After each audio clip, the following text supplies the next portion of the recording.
As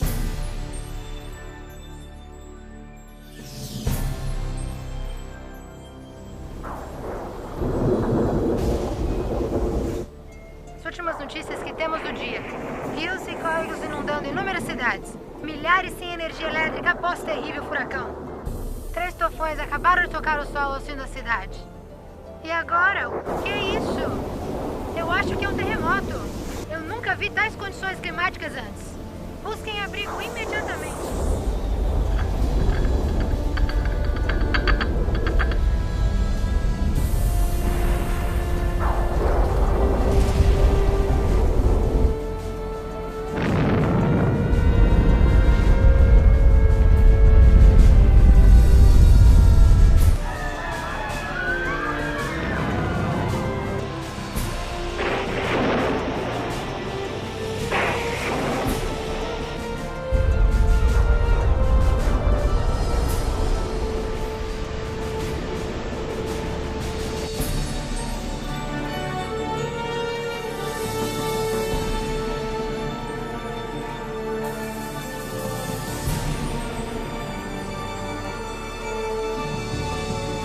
Olha, mamãe, nós todos juntos.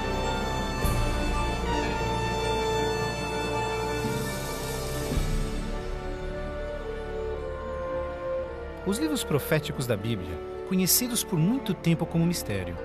Textos históricos, números antigos, imagens simbólicas. Todos eventos apocalípticos descritos por vir em breve. É realmente possível compreender o seu significado? O que é a marca da besta? Será, como dizem, um microchip de computador implantado sob a pele ou será algo mais insinuoso? O que dizer sobre o anticristo? Este sinistro inimigo de Deus já se manifestou? Ou ainda espera nas sombras?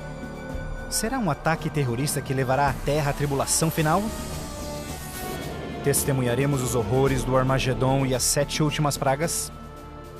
O que necessitamos saber para evitar ser deixados para trás quando o Senhor voltar? Reconheceremos os últimos dias e saberemos o que nos espera? O que você está pronto a experimentar revelará o que a Bíblia realmente diz sobre o final dos tempos.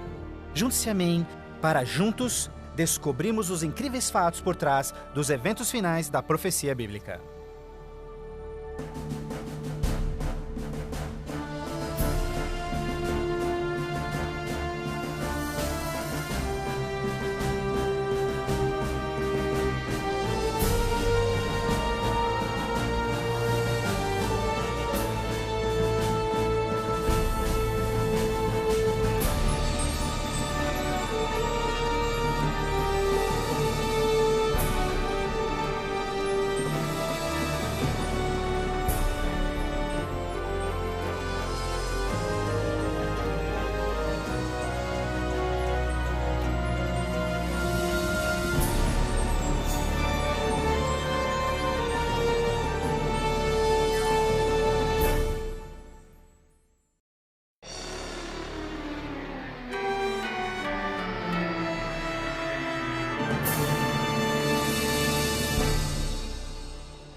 Mas você, Daniel, feche estas palavras.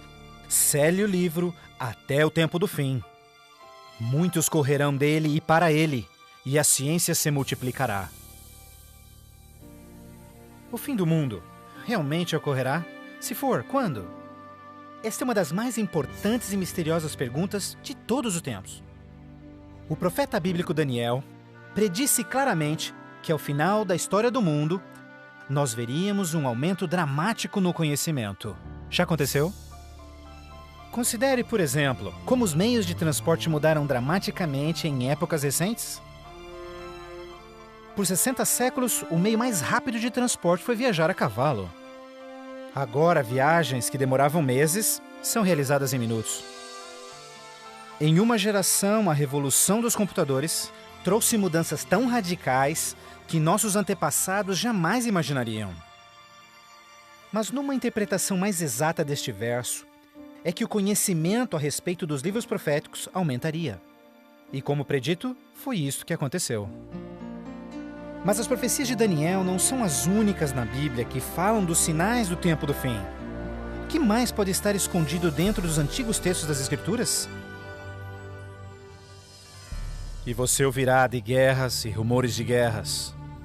Não te preocupes, porque todas estas coisas virão, mas passarão.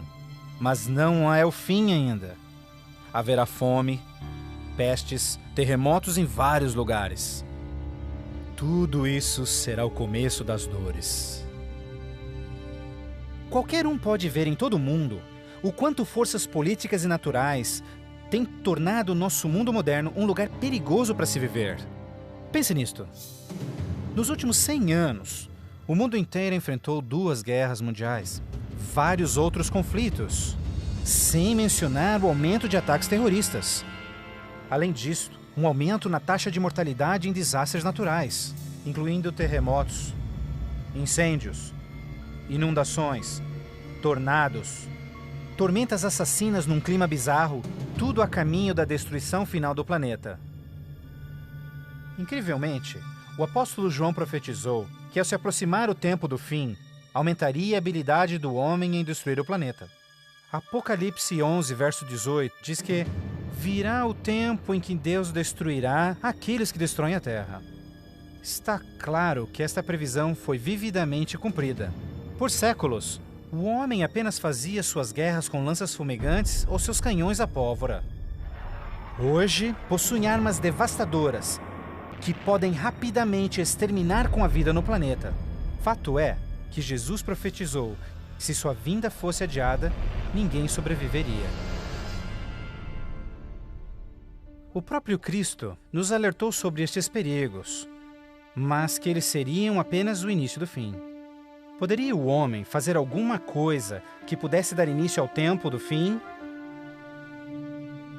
Saiba que os últimos dias serão dias difíceis. Os homens serão amantes de si mesmos, amantes do dinheiro, gananciosos, presunçosos, blasfemos, desobedientes aos pais, ingratos, profanos, sem amor, irreconciliáveis, fofoqueiros, sem domínio próprio, grosseiros, sem consideração com o bem.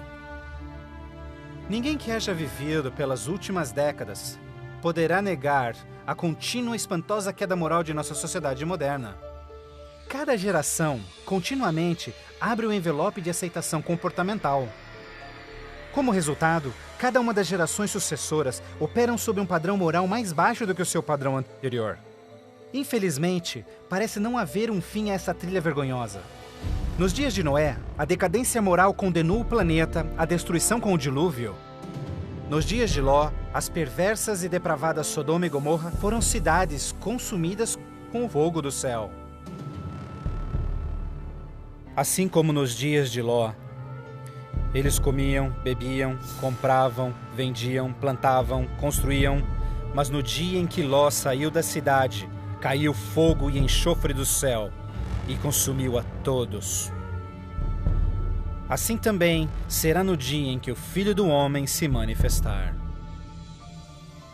E em nossos dias, poderia ser incontrolável imoralidade e perversão novamente motivo para uma condenação vinda dos céus? Junto à imoralidade em nossa sociedade decaída, a Bíblia nos alerta que nos últimos dias haveria um dramático crescimento no espiritualismo e no ocultismo. Agora o Espírito diz terminantemente que nos últimos dias alguns abandonariam a fé, dando ouvidos a espíritos enganadores e doutrinas de demônios. A prática de comunicar-se com os mortos, extensamente proibida pelas Escrituras, tem amplamente sido aceitas inclusive em igrejas modernas. Programas de televisão e filmes apresentando os temas do arrebatamento e do ocultismo tornaram um assunto extremamente popular, especialmente entre os mais jovens. Apesar de todo este espiritualismo e incontrolável imoralidade, a Bíblia ensina que onde o pecado está em abundância, a graça está em superabundância. Portanto, uma grande notícia para os últimos dias, antes da volta de Jesus, foi a promessa de que as boas novas seriam anunciadas por todo o mundo. Então este evangelho do reino será pregado em todo o mundo em testemunha a todas as nações, então virá o fim. A então aparentemente insuperável missão de comunicar o evangelho aos 4 cantos da terra é uma rápida realidade. Com missionários, livros, fitas, transmissões via satélite e internet, o Evangelho tem se espalhado rapidamente pelo mundo. A mensagem da salvação nunca antes foi tão amplamente divulgada como hoje. A Bíblia revela que estamos vivendo, obviamente, nos últimos dias. O aumento da ciência, instabilidade global, declínio moral, um explosivo interesse pelo ocultismo, todos testificam o tempo do fim. Os sinais do fim estão claramente se cumprindo, mas ainda mais, a Bíblia também nos alerta que entre as forças do bem e do mal, em última instância levarão o mundo ao conflito do Armagedon. A qualquer momento, uma crise global sem explicação atingirá todo o planeta, numa crise tão devastadora que o mundo jamais viu. Haverá então grande tribulação, como jamais se viu anteriormente, nem jamais haverá. Qual será a catástrofe que dará início à crise final? E quando acontecerá? Poderia ser um devastador ato terrorista? Talvez uma crise econômica internacional? Talvez até um terremoto, um asteroide ou algum outro evento cataclísmico?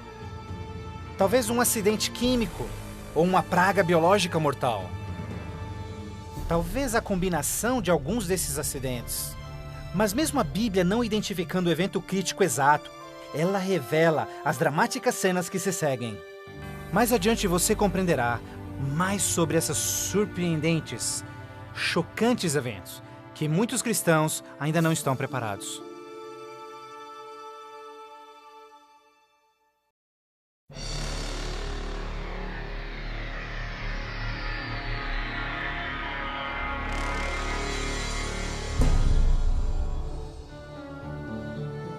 Ao iniciar-se a grande tribulação, líderes mundiais lutam em lidar com o aumento das calamidades. Enquanto isso, verdadeiros cristãos dedicados a Deus experimentam o maravilhoso poder do Espírito Santo. Após essas coisas, eu vi outro anjo que vinha do céu, e a terra estava iluminada por sua glória.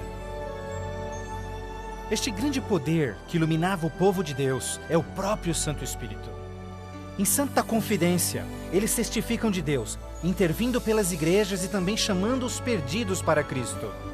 Eles permanecem firmes na palavra do Senhor e exortam todos ao arrependimento e obedecerem os mandamentos de Deus. Numa atmosfera de reavivamento, agita-se a terra. O Santo Espírito compele ministros e membros de igrejas a juntos trabalharem intensamente pelo Salvador. Ao se manifestar o trabalho do Santo Espírito, realizações de ocultismo também se intensificarão. Demônios caídos aparecerão a muitos, disfarçados de queridos seus que já morreram, ou personagens bíblicos do passado. Eles falam de paz e esperança, porém apresentam doutrinas contendo erros perigosos e sutis. Sobre estes a Bíblia nos alerta, porque estes são espíritos do mal, realizando milagres. Como você pode imaginar, estas manifestações supernaturais influenciarão muitos e são poucos os que estão preparados a se opor. A esta altura, famílias e igrejas tornaram-se ineficazes no combate a esta crescente onda de fraqueza global. Em meio a este tumultuado ambiente político e social, as pessoas desesperadamente procuram um caminho para combater esta onda universal de imoralidade. Líderes políticos e religiosos apelam por seus constituintes, pedindo por medidas legais a restauração dos princípios de Deus e a paz na terra.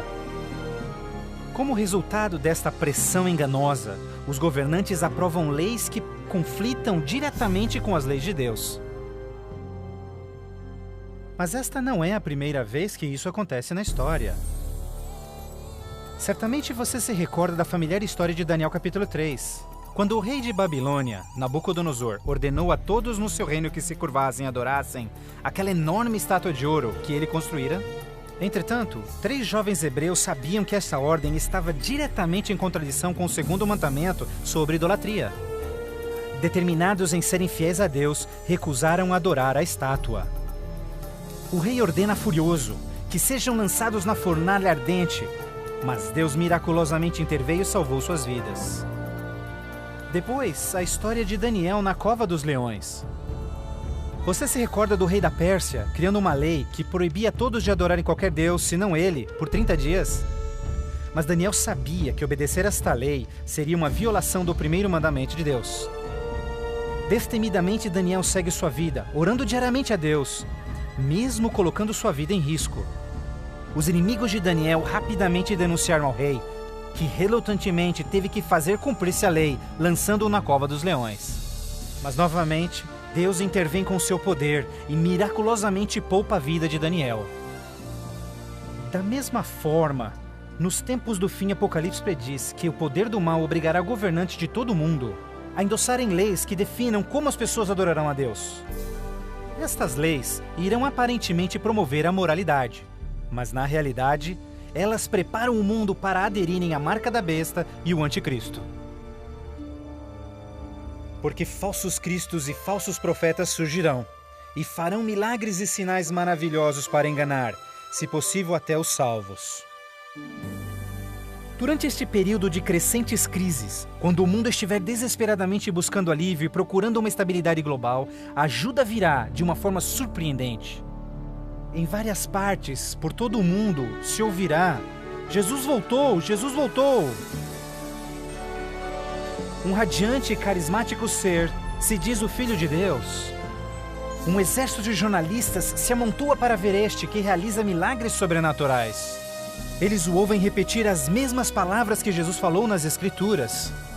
Este evento será transmitido ao mundo via satélite. Milhões serão enganados com esta aparição, como sendo cumprida a profecia de que todo olho o verá.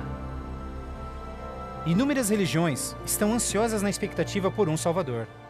Então este deslumbrante ser aparenta ser a resposta às suas orações. Mas a Bíblia nos alerta em 2 Coríntios que Satanás pode transformar-se num anjo de luz. Infelizmente, não será Jesus quem o povo receberá de braços abertos, mas sim Satanás, disfarçado como Filho de Deus. Fazendo isso, o mal será capaz de unir o povo em todo o mundo e reconfirmar seu falso sistema de adoração. Assim, o mal concretiza a maior fraude que jamais se viu sobre a raça humana.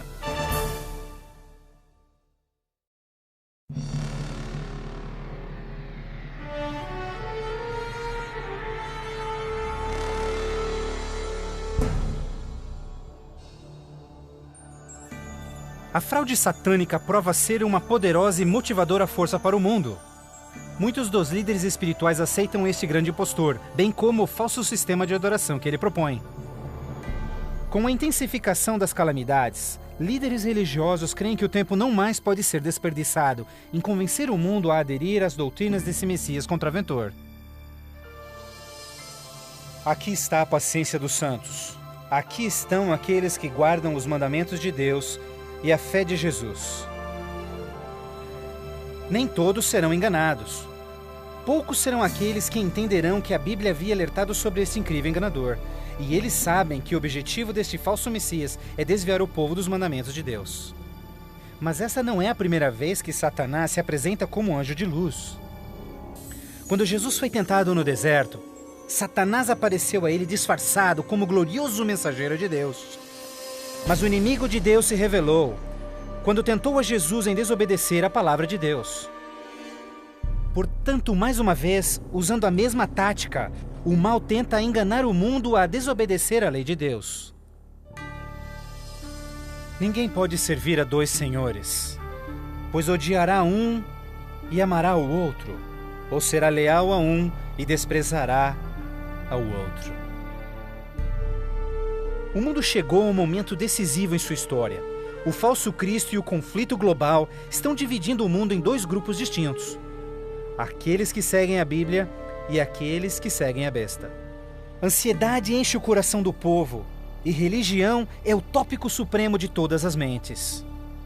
Entrevistas no rádio e TV, bem como nas cortes em debates, os verdadeiros seguidores de Deus serão levados diante os líderes mundiais. Ali apresentarão poderosas e eloquentes razões bíblicas para sua oposição, onde o falso sistema de adoração foi apresentado ao mundo. Os mandamentos de Deus e o que constitui a verdadeira adoração estarão ao centro de cada discussão. Movidos pelo poder do Santo Espírito, compelidos pelo argumento bíblico dos servos de Deus, milhares em todo o mundo converter-se-ão desde suas igrejas sem vida e se posicionarão junto aos impopulares, mas verdadeiros seguidores de Jesus. O que nos resta? Devemos obedecer a Deus ou ao homem, à tradição popular ou à Escritura, dividindo assim o mundo inteiro em dois grupos. De um lado, aqueles que receberam o selo de Deus, e do outro lado, aqueles que receberam o sinal da besta. Aquele que é injusto, siga sendo injusto. Aquele que é sujo, que siga sendo sujo. Aquele que é justo, que siga sendo justo. E aquele que é santo, que siga sendo santo.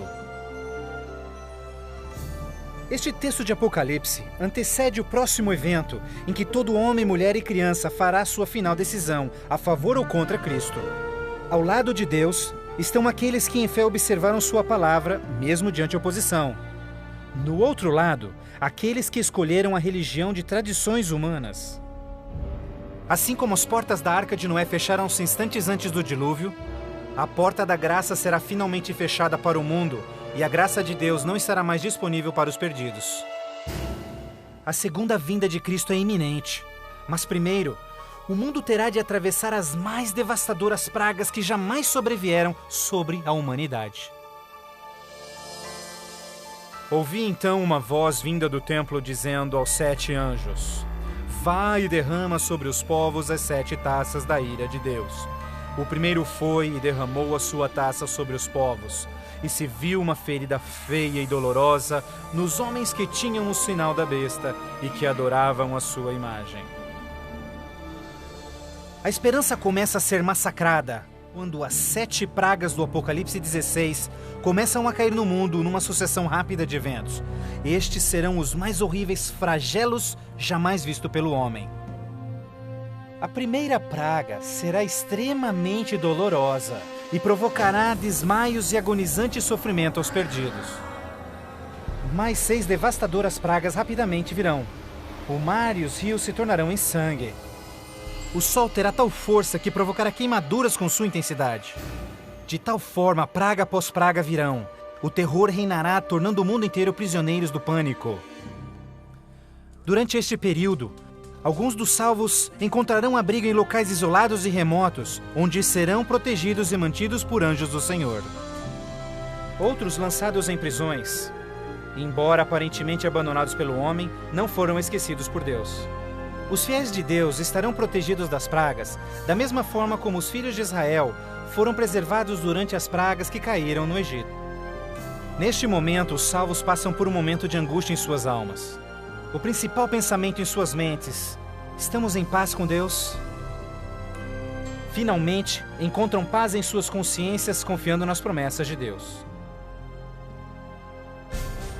Assim sendo, o dragão irou-se com a mulher e foi ao seu encontro para guerrear com os demais filhos dela, aqueles que guardam os mandamentos de Deus e têm o testemunho de Jesus Cristo.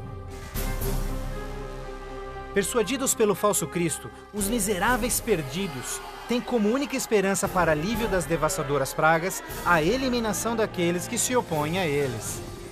Então a decisão é tomada para caçar e exterminar em apenas um dia o povo de Deus que teimosamente apegou-se às Escrituras. Assim sendo, o campo de batalha espiritual tem aqueles que seguem as tradições humanas e adoram a besta, contra aqueles que amam a Jesus e obedecem os seus mandamentos. Esta é a batalha final do Armagedon, o mundo perverso que chegou finalmente ao limite da paciência de Deus. E finalmente o momento em que Deus entra em cena para resgatar os seus filhos fiéis.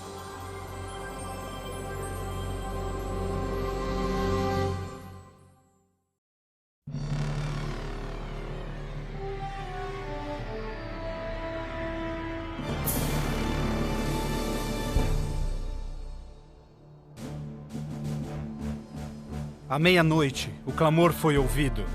Aí vem o noivo. Na mais escura hora, a mais esperada esperança de todas as eras torna-se realidade.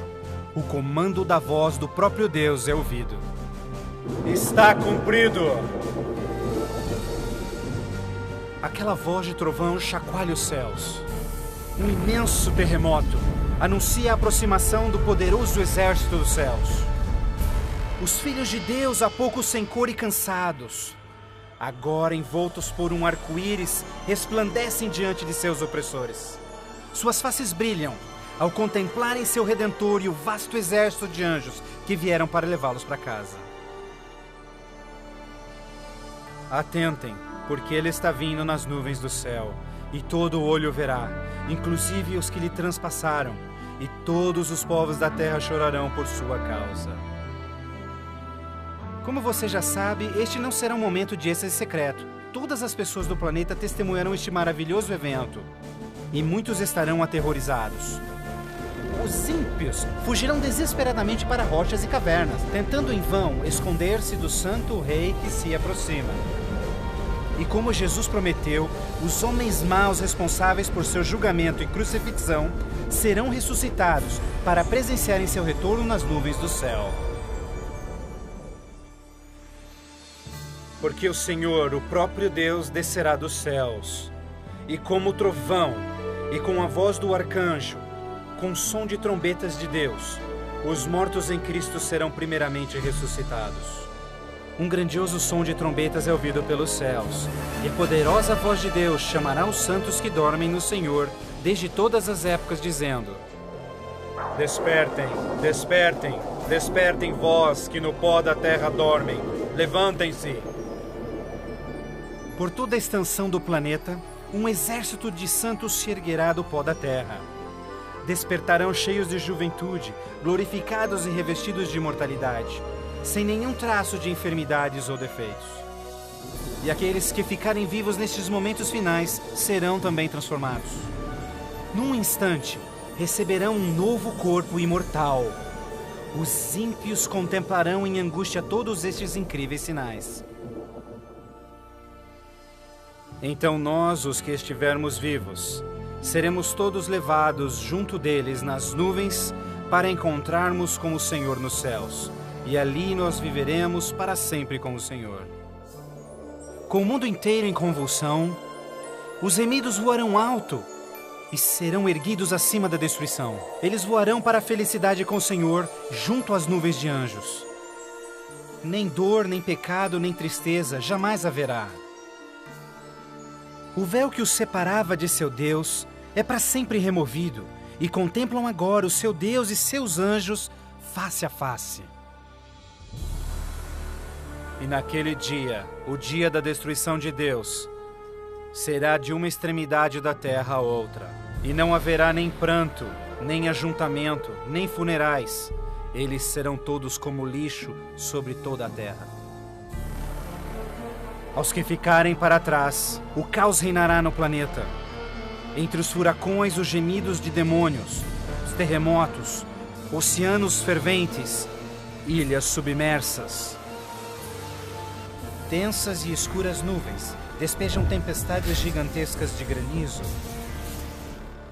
Os ímpios que sobreviverem a essas catástrofes, em breve serão destruídos pela presença da glória de Deus. Seus corpos espalhados pela terra despojada pelos eventos finais. Então, pela primeira vez desde a fundação da Terra, o planeta está completamente abandonado e sem vida. Apenas Satanás e seus anjos caídos restarão como resultado de sua rebelião.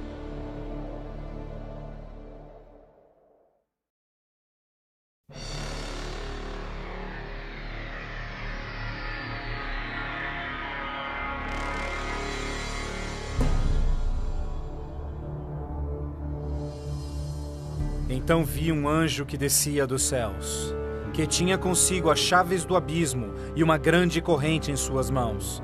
Ele acorrentou ali Satanás por 1000 anos. Confinados no mundo que ele arruinou, Satanás e seus anjos ali estarão por 1000 anos. Prisioneiros na escuridão, num planeta vazio e abandonado, só com seus demônios, Satanás apenas poderá esperar e ponderar no dia de sua punição. Por toda parte ele contempla cidades destruídas, florestas queimadas e ossos secos, tudo resultado de sua guerra com os céus. Confinado num vasto abismo, solitário, sem ninguém para tentar ou manipular, ele se torna absolutamente miserável. Então vi tronos, e eles se sentavam neles, e o julgamento era comissionado a eles, e eles viveram e reinaram com Cristo por 1000 anos. Enquanto Satanás pensa em seu destino, os remidos desfrutam sem palavras as alegrias dos céus. Cada um deles conhece então o seu anjo da guarda, que responde a cada uma de suas perguntas sobre as suas vidas. Então Deus, num ato de revelação absoluta, os convida a participarem como juízes, abrindo diante de si os registros dos que se perderam. Os remidos, neste momento, têm a oportunidade de entenderem por que algumas pessoas que esperavam ver ali não completarem a jornada.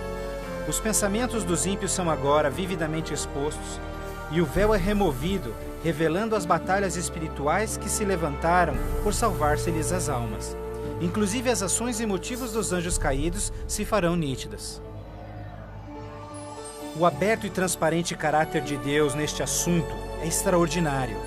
Como o apóstolo Paulo descreve em 1 Coríntios 6, verso 2, os salvos participarão no julgamento dos ímpios.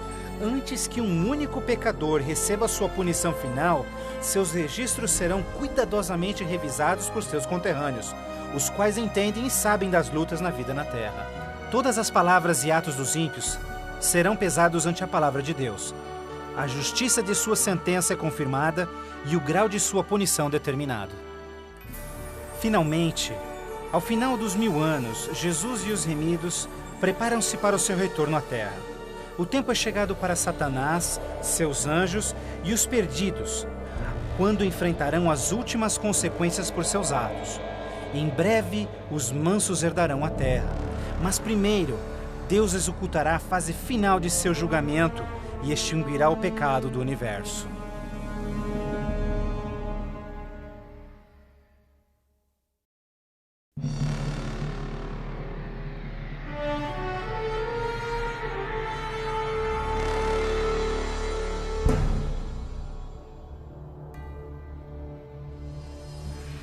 Então eu, João, vi a cidade santa, a Nova Jerusalém, descendo dos céus desde a presença de Deus, vestida como uma noiva, adornada para o seu esposo.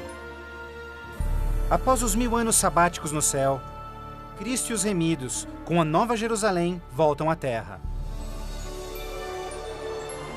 Ao se aproximar a cidade do planeta desolado, Jesus comanda que os ímpios voltem à vida desde o pó da terra.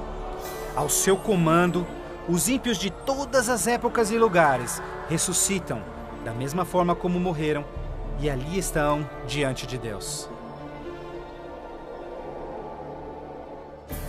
Ao Jesus descer, seus pés tocam o Monte das Oliveiras. Um tremendo terremoto abre o monte, transformando-o numa grande planície. Então, a Nova Jerusalém, a grande cidade de Deus, desce dos céus e descansa sua estrutura sobre a planície preparada por Deus. Agora, quando os 1000 anos terminarem, Satanás será solto de sua prisão, e então irá atrás de enganar as nações, a fim de uni-los para guerrear. Incrivelmente, Satanás consegue iludir seus seguidores mais uma vez e arregimenta-os para capturar a cidade celestial pela força. Generais e homens de guerra de todos os tempos, juntos unem suas habilidades para prepararem-se para o que eles imaginam ser a batalha monumental. Por este ato, os ímpios revelarão que seus corações não se converteram. Se fosse possível, eles destruiriam a Deus e seu trono e tomariam a cidade santa pela força. Pouco percebem eles que essa guerra fútil já estava perdida mesmo antes de começar. O juízo final chegou. Então eu vi os mortos, grandes e pequenos, todos diante de Deus. Livros eram abertos, e os mortos eram julgados, de acordo com seus atos. Subitamente, no alto acima da cidade, o Senhor aparece em seu glorioso trono. Todos os frágeis planos de guerra dos ímpios são imediatamente eliminados. Ao contemplarem a face de Deus, os ímpios dolorosamente tornam-se cientes de cada um de seus pecados. Lembram-se de cada momento em que silenciaram suas consciências, cada vez em que negaram os chamados do Santo Espírito. Muitos foram enterrados juntamente com os seus segredos pecaminosos, querendo ter com sucesso escondido todos os seus assassinatos e crimes.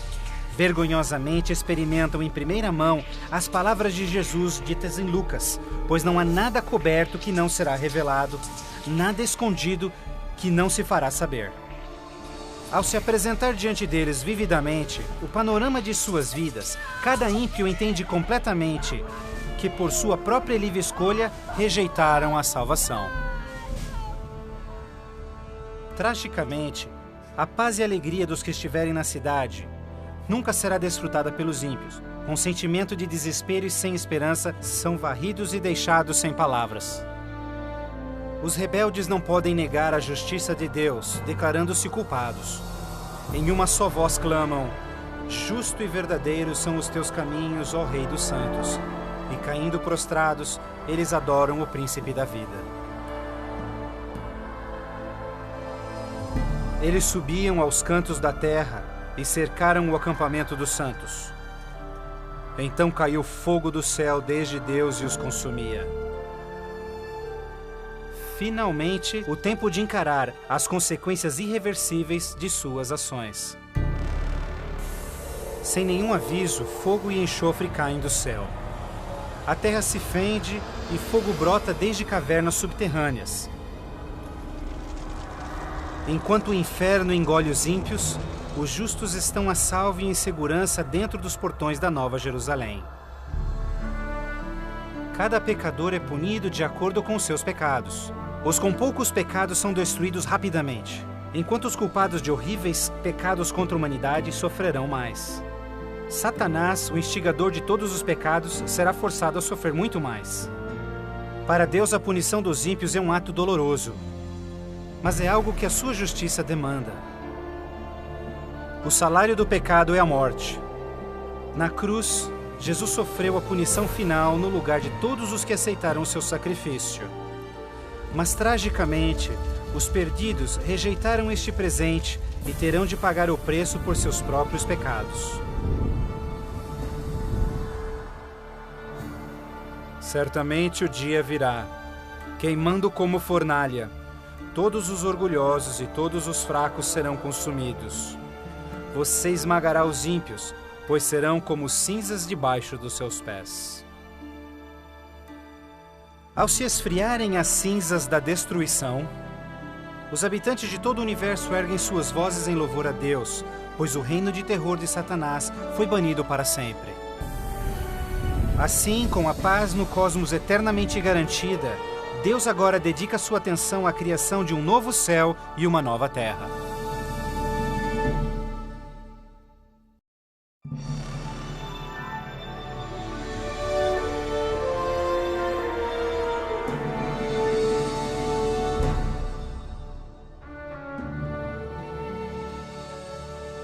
Vejo então um novo céu e nova terra, pois o primeiro céu e a primeira terra já passaram. Após a purificação da terra com fogo, o Senhor retoma seu miraculoso e maravilhoso ato de recriação. E pelo poder de sua palavra, a terra é restaurada à forma de seu lindo Éden.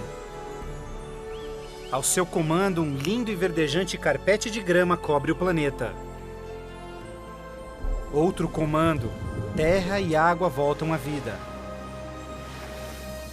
Incontáveis, complexos e magnificentes criaturas de todas as espécies pacificamente exploram um novo paraíso. A vigorizante atmosfera é pura e doce. A terra torna-se uma grande vitrine de criativa genialidade.